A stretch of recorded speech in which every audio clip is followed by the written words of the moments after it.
Welcome back to our yearly Euphoric Sports Premier League prediction now for 2023-2024 season. This is the third time we've done this on this channel. It's going to be beautiful. It's going to be great. And, it took a lot of hard work and a lot of research to get these predictions down. It took me a couple weeks to actually feel confident about it. And, make sure to leave a like and subscribe for more videos like this. And make sure to leave a comment down below what you think about the predictions. But this weekend, the season's finally here, lads. We're 11 men on a pitch playing, a little footy is going to decide if our days are good or bad. But anyways, let's start off with 20th place. I'm going to go Luton Town. These lads had a cute little story here where they ended up, having a really bad stadium. Technically, it's like it's a neighborhood, and you got the stadium there. It's very low capacity, but it's on Premier League. It's finally Premier League adequate, and I think it's a cute story how they promoted all the way to the Premier League. But I think they're going straight down. Lack of investment. The owners had to invest a lot on the ground to make it Premier League suitable. And, it's going to be very funny because we're going to see Erling Haaland sky a penalty hit. Ant Roos's, window break it. The ball boy's going to jump the fence to get the ball, get, hit by a chancla or something, a sandal, and then he's going to have to run out. And it's going to be very funny. The memes are going to be funny at Luton Town. It's going to be kind of fun, but I think the team is very, poor, lack of investment. This team will not break the Derby County 11 points. I think they'll get like mid-20s, but they are going to come in last. They're going to go straight back down. Maybe if they would have invested like last year, the three teams that, promoted, invested a lot of money, were very hungry to stay up. And, you could see the ambition in the owners with the investment. And I just didn't see that with Luton Town. And the same goes with Sheffield United. These lads also lacked investment. I think they're going straight down. These guys were the runner-up. And, they have Brewster as their main striker. This man is known for that haircut he got with the Champions League medal. And I've seen a very lack of investment. The team hasn't improved from last season. I don't see it being better than anyone else but Luton Town. And I think these two teams are gonna struggle against big teams. The Big Six, I don't see them really getting more than a point max. With the top 10 teams, maybe 5 points, and then they're gonna have to really go up, really get some points off if they want to stay up, like the likes of Bournemouth, Burnley, each other. Fulham, I think Fulham kind of like cruises them, but I don't see them getting much points from teams in the top 10. Anyways, the last one. This one's a bit of a hot take. And, they just lost they're going to lose their goalkeeper, David Raya, to Arsenal, most likely. At the moment, it's not official, but Matt Turner is going to Nottingham Forest, and David Raya is heavily linked with Arsenal. And then you got Ivan Toney with this gambling suspension, so it's going downhill. They have a fabulous manager in Thomas Frank, who, I heavily respect, and I think he will get his chance with the big team soon. Maybe he'll be in the Premier League or not. But losing your goalkeeper and striker and not having a suitable, replacement is going to hurt. So I'm going to say they are relegated. That's the hot take. This team has been, in the mid of the table. They haven't really had any danger going down. But when you lose Ivan Toney, who was in the Golden Boot race, and, David Raya sought out by big clubs like Arsenal, it's not gonna be good, and you don't have suitable replacements. I don't know if their scouts are like Brighton, where they go to the depths of earth and they end up finding, some world-class player that'll go for 100 million. But Brentford's gonna need that, But I'm gonna say they are relegated. And now, at 17th, we got Wolves. Yes, we have Wolves. You have Lopetegui right now at the moment questioning his future with Wolves because they have let go the likes of Ruben Neves and Raul Jimenez, and there's nobody coming in. Right now, he's going from, I used to manage Real Madrid, the top dog of the world in footy, right? And now I'm over here at Wolves and I can't get a replacement for two players or for the players that are leaving. Like, lads, get me something. So he's questioning it.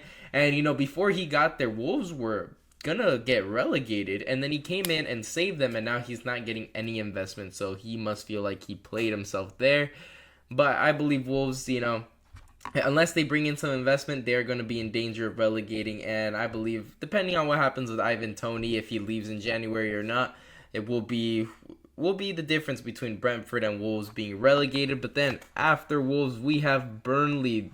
This is the last team that was promoted. They have Vincent Company. They've got a nice young manager. They've had the best investment out of the three that promoted, and it still looks like Vincent Company might still be getting more. You know, they are in talks with Sambi Lokonga. They really want to sign the player, and, you know, Vincent Company's very high on the player, and personally, he's 23 years old. I feel like Arsenal kind of, you know, gave up on him. I hope we don't sell him permanently without a buyback clause. I would rather have a loan with no purchase option, because I do believe he can develop once he's like 25, 26 years old to be, you know, at least a backup or maybe even a starter. But I do still have hope for Sambi Lokonga. And I think Burnley's going to come in at 16th, because you've got the manager. You came in. You did very well in the championship. You almost dominated.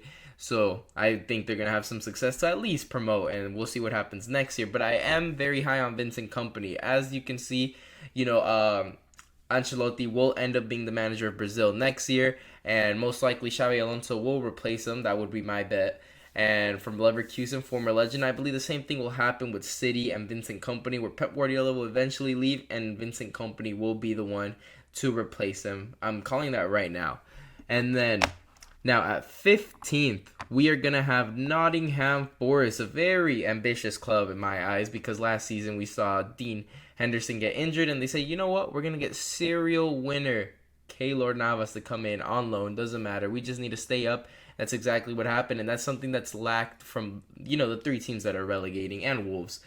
But Nottingham Forest, they're going to get Matt Turner in goal. You know, they said, Dean Henderson, we've had enough of you, lad. You can go back to United, and we're going to bring in Matt Turner. And they've, you know, had decent investment. I'm a believer that Nottingham Forest will stay up yet again. You know, it's really cool to see a team that used to be a former Premier League giant with a lot of history, even won a couple Champions League, is, you know, here in the Premier League, you know. And I actually enjoy seeing a team like that to be in the Premier League, and I think they will stay up. But the next one will be Bournemouth. Before I was educated on the manager of Bournemouth, I was like, I think this team might go down. You know, there's a possibility. I had them lower. Then I saw what the manager had done in Spain, taking a team that was projected to be relegated to the top 10. You know, I was like, you know, he could do the same with Bournemouth. So I was like, I'm going to put him a little higher at 14th. No danger of relegating, and if this manager is what his resume has shown, then I believe he can do bits with Bournemouth. You know, they did bring in Kluivert. He's a nice little young player that has failed here and there with Roma and in Germany with Leipzig, but I believe, you know, if this guy is the real deal, he could get the best out of him, and that could be a nice little investment from Bournemouth, buying him for very cheap, and then, you know, ending up selling him for more to a big club that sees him shine. But, you know, I really believe that manager, if he can do it over there with the team promoted, with the team that should relegate to get him top 10, then he should be able to survive with Bournemouth. Now, Everton is the next team. I know many people have been low on Everton, right? But I look at their squad, and I really like the center midfielder options. You know, you got Doucouré, you got Onana, I see Andre Gomez, I see Gueye, I see all these lads, right? I see depth, and Dele Alli too. You know, Sam Allardyce is confident he can get the best out of him. They bring in Danjuma, who did bits at Villarreal. They have nice little center back options. They have options. You know, this team isn't completely bad. They got Calvert-Lewin still. I know they sold Richarlison. You know, I understand they have had some departures and not that much investment. But when I look at the squad, I think it's underrated, as well as Sam Allardyce, who, you know, he is Premier League proven. I believe Everton's going to do better than a lot of people think. I saw a lot of people say that Everton was going to relegate.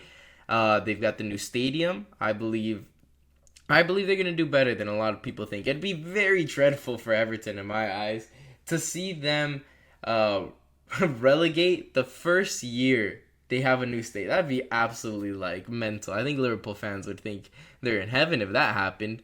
But this leads me to the next position here at 12th. It will be Crystal Palace. A lot of departures, and it's looking like there's going to be even more departures with Olise, the Frenchman, possibly going to Chelsea or City. You know, if City end up selling the like of Cancelo, I could see them definitely going for Olise. And they also let go of Wilfried Zaha.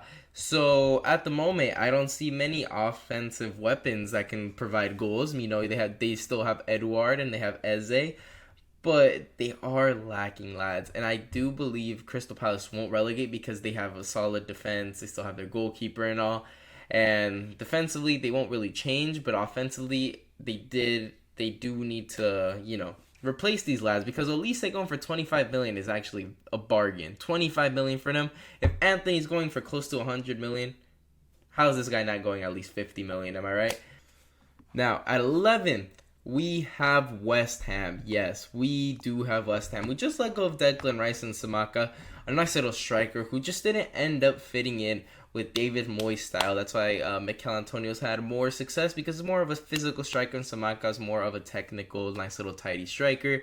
And David Moyes, his style needs more of a, physical striker, and that's why Mikel Antonio obviously has been doing bits. But West Ham has had some fallout, so I'm having them a little higher than other people might think, because David Moyes is frustrated with the lack of investment from West Ham after having a record-breaking departure of Declan Rice for 105 million.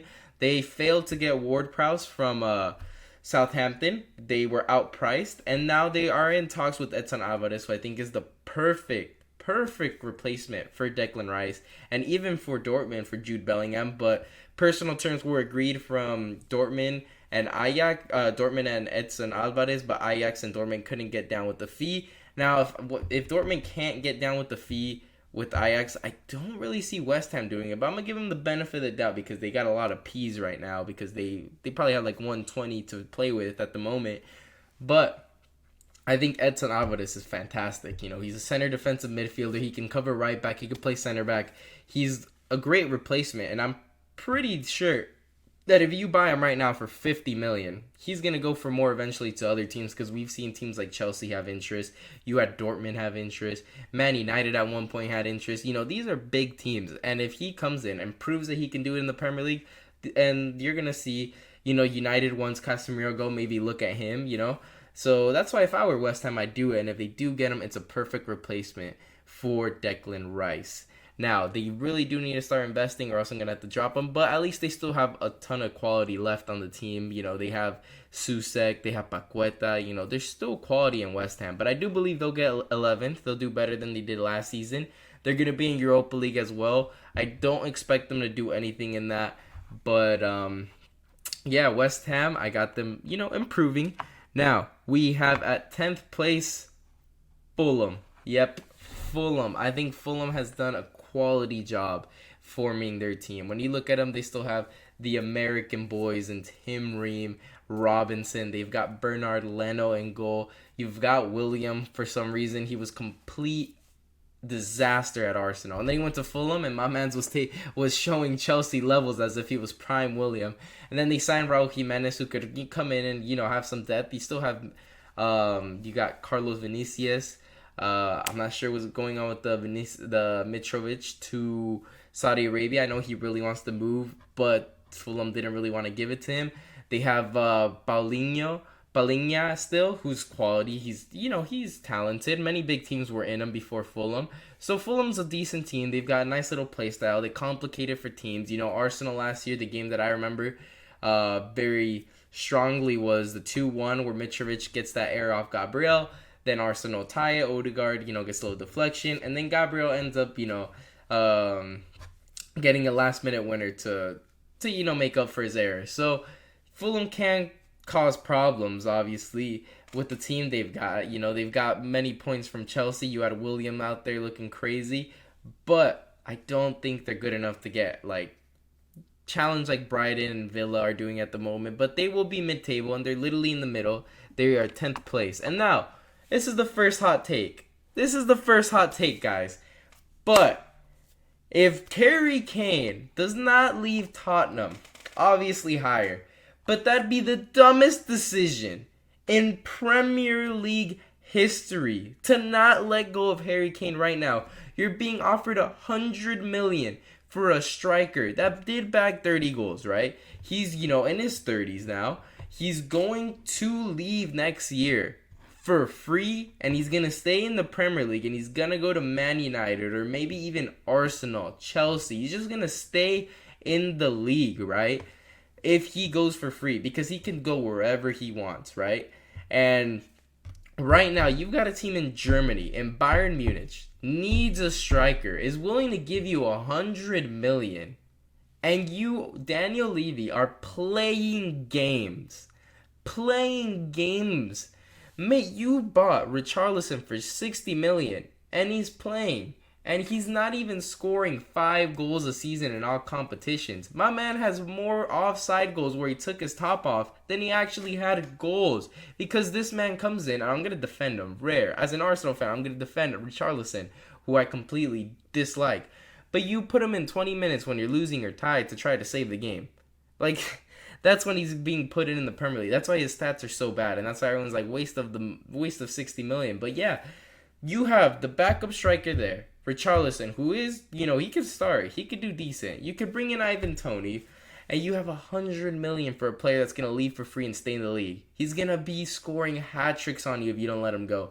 Let him go to Bayern. Save the Premier League. Save yourself from embarrassment. You have 100, and it's, he's not resigning. I can't believe it, but I'm doing it as if Harry Kane is leaving, because he should leave. If Daniel Levy wants any credibility or wants to have any respect, you sell Harry Kane to Bayern. It'd be the dumbest thing I've ever seen if you do not sell him. He's playing games. He's trying to show dominance. Like, mate, just take the 100 million. You're not going to get anything more. You think if you decide in January to sell him, you're going to get 100 million offer? Nobody's that dumb. You have to, and I'm going to say this right now. If I'm him, I pick up the phone and I say, I'll take the 100 million. I don't care. Just give me the 100 and boom, send him to Bayern. Don't be an idiot, Daniel Levy. But man, he's his worst enemy at the moment. But I'm doing it as if Harry Kane leaves, and I think Tottenham, they get 9th place, no European football. They're falling out of the top 6. They're considered a top 6 team, but I believe Newcastle and Aston Villa, even Brighton, have more of a resume at the moment to be a big team. If it weren't for Harry Kane, to be honest, Tottenham wouldn't be anywhere, bro. But they made a Champions League final and everything, and that was mostly Pochettino, because Harry Kane did have his injuries around the crucial time. But Harry Kane's a big part of it, and I'm gonna see Tottenham fall down. Heung-min Son had a bit of a fall down last season. Harry Kane, he's obviously he's on a contract year. You would think he's gonna perform very well, but he wants to leave. You're gonna have an unhappy Harry Kane who's gonna leave for free. You think he's gonna really put himself out there, and get injured? No, the man's going to want to be healthy, because he knows he's going to get a contract offer. He's going to see an offer from United. He's going to see one from Chelsea. He's going to see one from Arsenal. He's going to see one from Bayern, Real Madrid, Juventus, all those teams. Maybe not Juventus, but all those teams are going to be offering him, and all because Daniel Levy did not want to sell because his ego's too big. Wow, what a guy. But anyways, 8th place, Brighton, lads. This is the last one that isn't making European football. I think Brighton, they have had some losses. Colwell's leaving, or he's left to Chelsea. You've also lost McAllister. Caicedo, it seems like he's going to stay. He did just resign, so obviously he's going to stay. But these lads find a way to bring in talent where it's like, they'll lose. Let's say they sell Matoma to City, because that's a link. Then we're going to see them go to, I don't know, random country, I'm just going to say Finland. They're going to get a player that ends up getting sold for 60 million to Chelsea, in 3 years' time. It's crazy. The scouting from Brighton is top-notch. One of the best, if not the best, in the Premier League. And I have full confidence, as long as they keep the Serbian, the scouting team, that they'll be fine, and they'll be in the top half of the table. Now, they do have European football, so that's why I think they're going to fall off a little bit from 6, but I think they will still do decent, and I'm not expecting them to really get out of the group for Europa League unless they get a favorable group. But yeah, that's where I have Brighton at the moment. 7th place, we've got Chelsea. Yes, they only have to focus on the league. Many people have Chelsea in the top 4, if not winning the league, because last time they were this bad, the season before they won the league. But I just don't see it happening, man. Those teams were more experienced, and they just had, some problems. You had Hazard still in his prime, But But yeah, this Chelsea team, they don't have a player on Hazard's level. You already had Fofana get a really big injury. That's bad. So you have Thiago Silva as your main center back. What's the difference between last year and this year, Thiago Silva, since he's in his high 30s, right? He's around 38 years old. Do you think he's going to get better? No, he's not. Now you're gonna miss Fofana for a long period of time. So Colwell from Brighton's coming in. You have experience with former Brighton players that go to Chelsea and just absolutely flop. Cucurella, and then obviously Chilwell's a decent player. You got Reece James who's world class. In the midfield, you've lost the likes of Mason Mount, Kovacic, and Kai Havertz. So you're really like starting from scratch there. The wingers, it's a bunch of young players. Obviously, you got Nkunku, who's going to be a very decent player for them. I think he's going to do very well at Chelsea. But, very inexperienced team. It's going to need a lot more depth in the midfield. Caicedo would be great for them if they could get that job done. But it seems like they're getting outpriced. And I think Chelsea will get 7th. Obviously, you're focusing on the Premier League week after week. And they're going to get, for sure, at least 7th. But I do think the 6 teams above are better. And they have a manager on Pochettino's level, and they've got a better roster. So, at 6th place, I'm going to go Aston Villa. Yep, Aston Villa. They've got Unai Emery, who I'm very high on, former Arsenal manager. The job he did at Villarreal, unreal. Unreal is what I'm going to say. Semifinals with Villarreal is like, it's an amazing accomplishment because there's no backing. It's just making players. And, he didn't have much to work with, and he ended up getting to a semifinal, so I salute him. He beat Bayern and everything, As an Arsenal fan, I've gone through those 10-2 on aggregates a couple times, so seeing him get through Bayern, obviously this Bayern isn't as great as it used to be. Maybe this new Bayern with Kim Min-jae and all these other signings they're getting, and maybe they get Harry Kane, will be like the old Bayern. But yeah, that Bayern they played was obviously weak. But Unai Emery, he's brought in the likes of Diaby, who was sought out by Arsenal, Pau Torres, sought out by United. These are some big-time players. You're going to be in Europe next season. I do think you're going to do better. Ton of depth. Unai Emery knows what to do when working with good players, and he's brought over Pau Torres, who he's worked with. Diaby, he's a fan of. You've got a ton of options. You still have Ollie Watkins, who's quality. And I think Villa's going to do quite well. And they're going to get 6th place. They're a little bit better than Chelsea. Now, 5th place. This is going to be the first hot take. Because this team is projected to get 3rd place, I believe, by odd makers. Man United. Yes, lads, Man United. You might be thinking, he must hate United. Well, no, I don't. Okay, maybe. But Erik ten Hag, I think he has done a great job last season getting 3rd place. But you're kind of exiting some players like David De Gea, and you're bringing in Onana. David De Gea at Onana's age was winning Man United, Premier Leagues. You know what I'm saying? He was at that peak of his career. He was saving the Titanic. At the end of his career, he was obviously the iceberg of the Titanic. But Onana is a risky goalkeeper. He plays, he's a great distributor, but he makes mistakes. He already got caught at halfway line because he's a bit of a sweeper keeper. So there's going to be many errors, him adapting to the Premier League, and that's going to cost United points. And then what does that do to you? You're going to fall down out of the top 4. So I believe Onana will eventually become a decent keeper for United, but at first, trial and error. Points are going to be dropped at the beginning. The first half of the season, it's going to be like, we missed the hair. Just put in Dean Henderson. It's going to be that type of noise. And then at, second half, he'll do a lot better and it'll be a lot more quiet. It's going to be like, Onana since, December, he's been absolutely fantastic for United. It'll be like that. And I believe that's just going to, put him in a race for top 4, but they just won't get there just because there'll be too many points drop at the beginning of the year.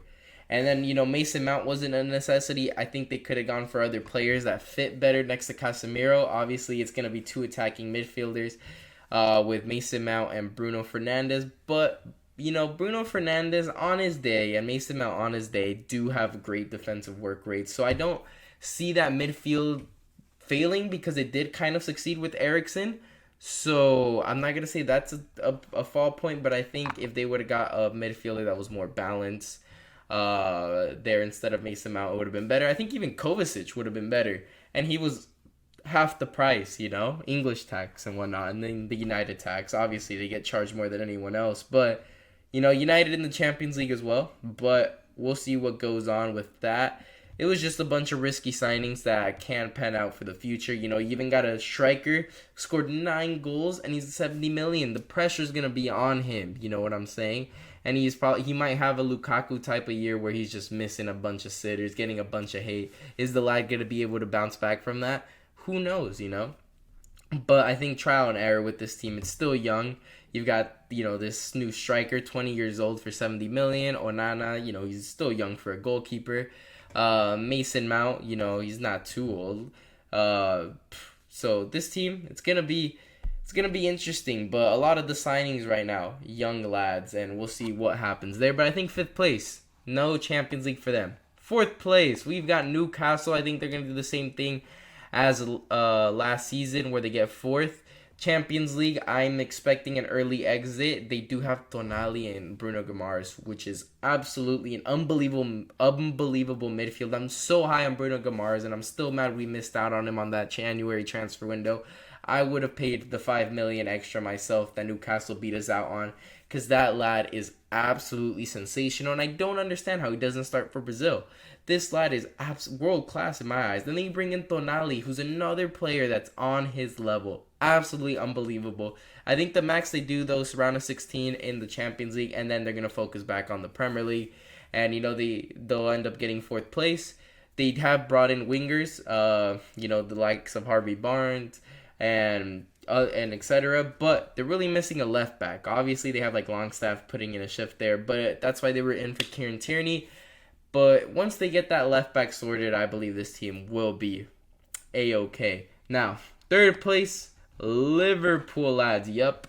Liverpool is a team that has kind of innovated their team. They've got rid of a lot of midfielders, and now they bring in Dominic from Leipzig, and not only that, they bring in McAllister from Brighton, which is an awesome deal from that part. Now, I want to see when Thiago gets healthy, Thiago, Dominic, and McAllister midfield. 3 guys who are going to run all day and dictate that midfield. Jurgen Klopp is going to have himself a day. And, they got rid of Fabinho, who had a bad season last year, but he was a bit of a important piece. So we'll see what happens there. Obviously, I feel like Klopp feels that Bajcetic, the young teenager, can come in and replace him. He did quite well last season for as young as he is. He did decent. So I'm seeing Klopp is probably going to develop him, and we're going to see him play that role a lot. But if he could really bulk up, get stronger, he will be very good. And, Klopp has an eye for talent. I'll give him that. And this gives me 2nd place. It's going to be either Arsenal or City. I'm going to go City.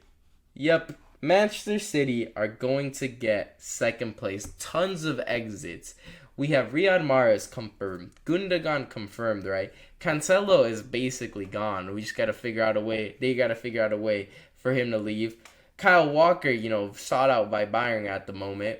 Bernardo Silva at the moment is crying for a transfer, you know what I'm saying? He wants to leave so badly. Timber pocketed him so hard in the Community Shield final that he wants out. He's like, I never want to see Timber again. Please let me go. But all seriously, Bernardo Silva, he's won the treble, he's won the Champions League. Many of the City players, even Pep Guardiola, feel as if they accomplished what they came there to do. And, I feel like a little fall off of glory, Like Liverpool, when they were in for the quadruple, they were 2 games off the quadruple, right? They end up having a fall off. I believe Man City's going to have the exact same thing. Haaland just dropped the disaster class. De Bruyne isn't fully healthy. Like, everything's going bad for City at the moment in my eyes. And I just see them falling off at the beginning of the year. And Arsenal, I see very promising stuff, what I saw in the Community Shield. Timber was absolutely phenomenal. Phenomenal at left back. He should be the starter, day one left back. I've watched, I'm gonna be honest. There's a couple games I didn't see from Arsenal preseason, and that's the MLS All-Star game and the Monaco. No, I saw the Monaco, the United one. I didn't see those two.